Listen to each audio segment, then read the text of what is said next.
Hello. Today we will be going over solving equations with variables on both sides. As a review, we have been making our visual models when we're solving equations. We have 3x plus 2 equals 11.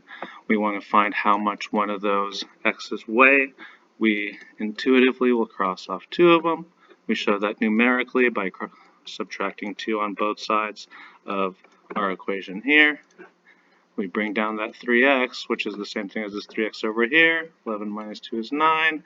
And then we remember that the inverse of multiplying by 3 is dividing by 3. So we divide both sides by 3, which gives us x equals 3 pounds. So each of those is 3 pounds. And so we know that when we do this, we want the variable to be by itself. And then we have all the numbers over here. So this is going to be very important for today's. Sometimes it's better to not have a model. So even when we have negatives, we just remember that we usually got rid of this stuff first. So we would add 5 to both sides. We bring down the x over negative 2. 25 plus 5 is 30. And then the inverse of dividing by negative 2 is multiplying by negative 2. And so we have x equals negative 60. And so we know that when we use numbers, our answer is always going to be x equals blank, which is similar to the x, and then we have the visual model there. So knowing that we need to get the variable on one side, that there can only be an x here, no x's on this side, we're going to have to take some extra steps. And so we have 4x plus 2 equals 2x plus 8. Naturally, we can cross out these 2 on both sides again. So we can do minus 2 minus 2. And it's important to see here that since we are subtracting the 2 on the right side from the numbers, not the x's, we have to make sure we write the minus 2 under the numbers as well. So we're subtracting it from this 8. So make sure you write it under the correct term. We bring down what we see, 4x equals 2x plus 6.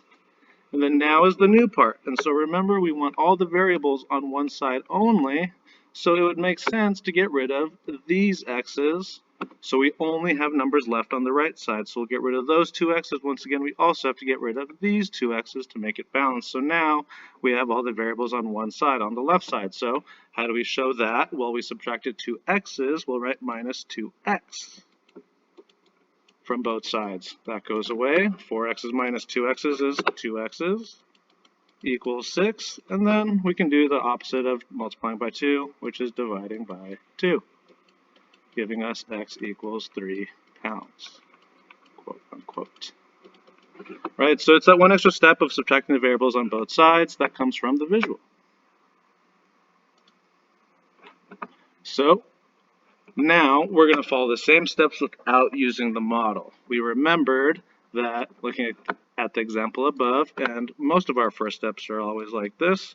We want to get rid of this number, so we'll do the opposite of subtracting it, which is adding 8, and we make sure to write that plus 8 under this 24, because that's the same term. We have to subtract it or add it from the correct spot.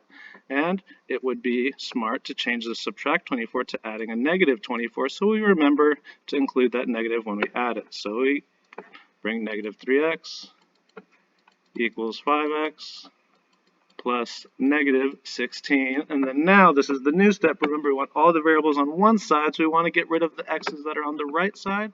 We'll subtract this 5x from both sides.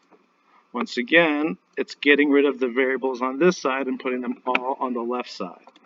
Negative 3 subtract 5 is going to give us negative 8x equals negative 16. And then we do the opposite of multiplying by negative 8, which is dividing by negative 8,